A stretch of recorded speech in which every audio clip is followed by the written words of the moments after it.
Hey, what's up? It's Jim, and today I'm going to talk about Jay and Silent Bob Strike Back from 2001. This, when I saw it, in the theaters actually, I think I might have to take a step. If I do, I'll put it on the screen right now, was supposed to be the final film in the Askewniverse.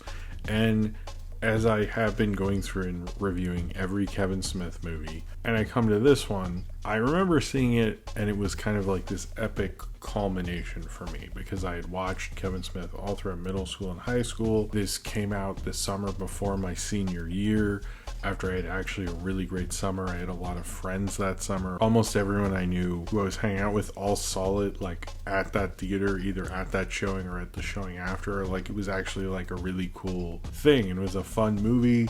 Nobody thought it was that deep. Most people didn't think it was his best movie or anything, but we had a really good time. It felt like the almost this like great end of a great summer.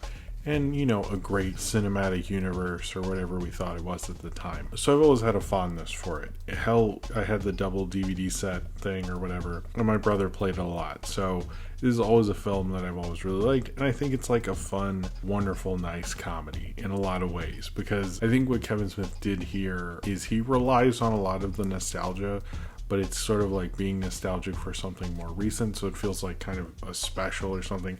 I think like the Truffaut made one for Love on the... What was it for the Kid from 400 Blows? I think it's called Love on the Run. This is, I guess, his version of it. So this movie is about Jay and Silent Bob, who find out that there is going to be a Blunt Man and Chronic movie, the comic book based on them, and that they find out that it's going to be made at this Hollywood studio and decide to go on an epic road trip to stop this movie from being made or being paid likeness rights or something like that. And they go along and they somehow get involved with these evil jewel thieves who frame them, and Jay falls in love with Shannon Elizabeth in this organization, and they meet all sorts of people along the way, including George Carlin, Ben Affleck, playing like several different... How many characters does Ben Affleck play? It's like a lot of different people. Same with Matt Damon. Jason Lee's in it a bunch. All sorts of people. Will Ferrell is hunting them because they've stolen a monkey, and they have to save the monkey as well, who's Suzanne, who's from the end of Mallrats, of course. And they have to try to get to Hollywood to stop them and also get the respect back, get the monkey back, and hopefully Jay can get back with Shannon Elizabeth or bring back her memory because he thinks she's dead or something. Anyway, it's a road trip kind of reference movie. One of the things I like about this film is where it fits in the filmography of Kevin Smith, because this is after the Clerks animated show, and it feels like it is the project that he made right after the Clerks animated show. Really, it has a lot of cutaways. It has that whole thing about monkeys taking over the world that feels right out of the Clerks animated show, frankly. And a lot of the humor and the comedic side of it, which this film is very much comic booky and cartoony than any of his other stuff, and I think it works really well. In fact, like, this is probably maybe the film I think the cast flows so well between like Jason Lee, and this is the second film he made with George Carlin. George Carlin's very good. I think Shannon Elizabeth and Ali Lauder and Elijah Dushku are also really well cast. And also they got Will Ferrell before he was a movie star, the real movie star that he would become. You know, just getting like all these people together like makes this movie like so much fun, because you get all these like really great kind of fun comedic performances. I know like Jason Mewes was apparently sort of a handful behind the scenes and like very addicted to drugs and things like that. I think him and Kevin Smith do probably one of their better performances. It's sort of surprising they could lead a movie like this. This feels like so self-indulgent in so many ways for Kevin Smith, but it like works really well for him. Like I think that's one of the things about this movie is like, I know so many people who sort of like the Askewniverse but then definitely like this movie. It just like, it works very well as Kevin Smith's praise of his own work, but it's like sort of likable. You kind of can't deny it in a lot of ways. Despite this film being actually very likable and very funny, it is like a ton of gay jokes. And before, I've seen a lot of comments on my Kevin Smith reviews that I shouldn't bring woke politics into Kevin Smith movies and stuff like that. But he actually did get in trouble, so this is actually relevant. Although I will say one of the gay jokes that I thought was actually really funny, where he comes out with the monkey and he says that it's their child, and they're like, if you're a gay couple, how can you have a child? And he goes, well, see, I bang a chick on the side so not to be all the way gay. I'm like, Silent Bob, who is all the way gay? And I was like, what? That's such 12-year-old boy logic. It was how he delivered it is very funny. They all believed it. There are a lot of gay jokes in this, like way too many. It like got annoying, and apparently GLAAD did have Kevin Smith pay a fine. I think it was like $10,000 or something because of so many to the I think it's the Matthew Shepard Fund or something. But it is fairly fucking blatant. I get that like Jay and Silent Bob are a little inappropriate, would make jokes like that. It's like that's fine, I guess, but like character-wise, but it's just like it would happen a lot, and it just got really obnoxious. I also like the Morris Day and the Time is in this. I saw this before Purple Rain. I know a lot of people who saw this before Purple Rain, so don't act too high and mighty, but it got me to re-listen to them on Spotify. The song, it's not in here. Jungle Love is great. It's a great song, but there's a song called Fishnets by them, and it's really fucking good, and I've had it on my Spotify. So I have to thank this movie for getting me into Morris Day and the Time. And also, there was a hit that happened because of this movie. Afro Man's Because I Got High was on this soundtrack, and I think that helped it become the hit that it was, which is a great fun song. I know a lot of people like that song. I remember my dad watched this movie and was like, yeah, I knew people like the Afro Man's Because I Got High song. I remember that. It's a fun little song. It doesn't work because they don't smoke too much in the movie. It's like a perfect like end credits song. I remember everyone in the end credits playing. They're like, oh, I sort of like this song. It's also interesting, like this does feel like sort of like the end special before the 90s was end, because this would come out on August 24th, 2001. Obviously 9/11 would happen not even a month after this film's release. I want to hand it to everyone who's a fan of Kevin Smith, because I've looked up so many movies that were released in 2001 and around 2001, even once it came out for like a week in 2001, and any time at a disappointing box office in any stretch of the imagination, they always blame 9/11 somehow, even if it makes no sense. This film has every right to say that affected the box office, because like technically it was like, and it's not that many weeks out when that happened. Although it was successful, it opened I think bigger than Dogma actually, which is insane. And no one has written that in the IMDb or the Wikipedia, as when I shot this video at least. And I have to say props to you guys, because everyone else uses that as like this weird butthurt thing, and it never makes any sense. But Kevin Smith fans of Jay and Silent Bob chose not to do that. I guess because this film did do pretty decently. Maybe it would have made a couple million more or something. Maybe not. Maybe it made more money because people wanted a fun, silly movie, which this movie very much is. The Julfie thing is interesting, especially because his wife is one of them, and they're so like blatant about it, but it's like such a joke.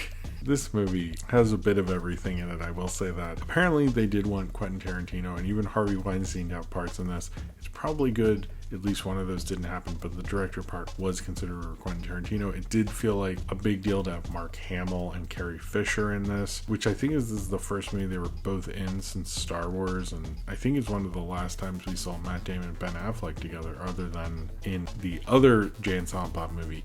It's interesting that this is the movie, other than Clerks, that he gave a sequel to first, but I guess he knew the leads, so makes sense. And I actually like Shannon Elizabeth in it. I never really, I was a teenage boy then, so I was obviously a fan of hers to a certain degree, but I was not a big fan of her acting, and I thought she actually gives a good performance. Like, she's good in this kind of jokey thing. Same with like all the various cameos, from like Sean William Scott to Jason Biggs' part is actually pretty funny, to everything like that. This is just a fun entry in his filmography, and I kind of almost wish this had been the end of it. And I remember people feeling, okay, this is it, and he's gonna move on, gonna make Jersey Girl, and that's gonna work out. It did remind me of having that feeling of almost I'm leaving this in high school, and that was fine, and I had a good time, and I'll look back on these fondly.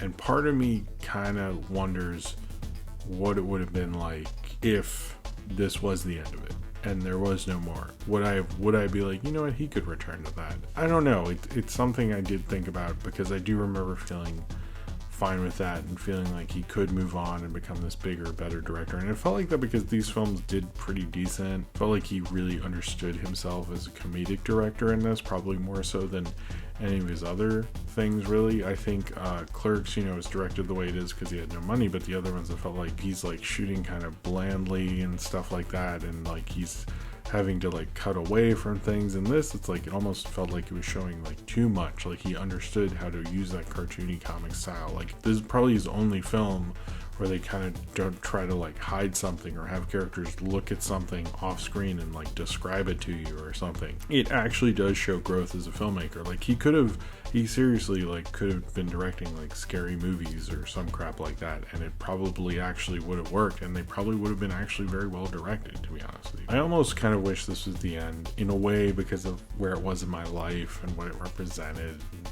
how much I liked, ending one of probably the best summer of my whole teenage years with this film. Felt wonderful, but sadly that didn't happen, and I guess I'll deal with that next time. But I can still remember the feeling of this movie, and maybe this is the one I'm most nostalgic for because it feels so carefree, and I knew so many people who watched it and just sort of liked it and had a good time with it. And it's not the perfect one. I don't think I'm going to rank it very high or anything, but it felt like he sort of knew exactly what you'd want from a dumb Jay and Silent Bob movie, and that's exactly what you get. I think it's much better at doing what it does than Jay and Silent Bob Reboot. I think this is like not annoying in a way. Maybe it's because of nostalgia, but you'd think the nostalgia would work better in Reboot. In this one, it feels like the time, and it's actually kind of one of the better stupid comedies of this era. I wasn't a big American Pie person, but I watched this far too many times just hanging out with people. It's a good hangout movie. Like, you can talk over it. He even plays with the sexy girl trope in it and makes it funny, and it has a Joe Quesada cameo. I remember that was like such a big deal at the time. I'm happy revisiting this. This is one of the fun rewatches. In re-examining your high school years, sometimes you see something and go, you know what, that was kind of fun. It's about the same level of appreciation I had for it then as I do now, basically. It's also, I think, sort of an end of nerd culture in a way, because it's like the movie Poop Shoot joke, like people are talking shit about them on the internet and they fight them, that whole plot line. But it felt like the end of Lord of the Rings would happen later this year, and Harry Potter, and like this whole kind of new wave of nerd culture would literally change like a couple months later.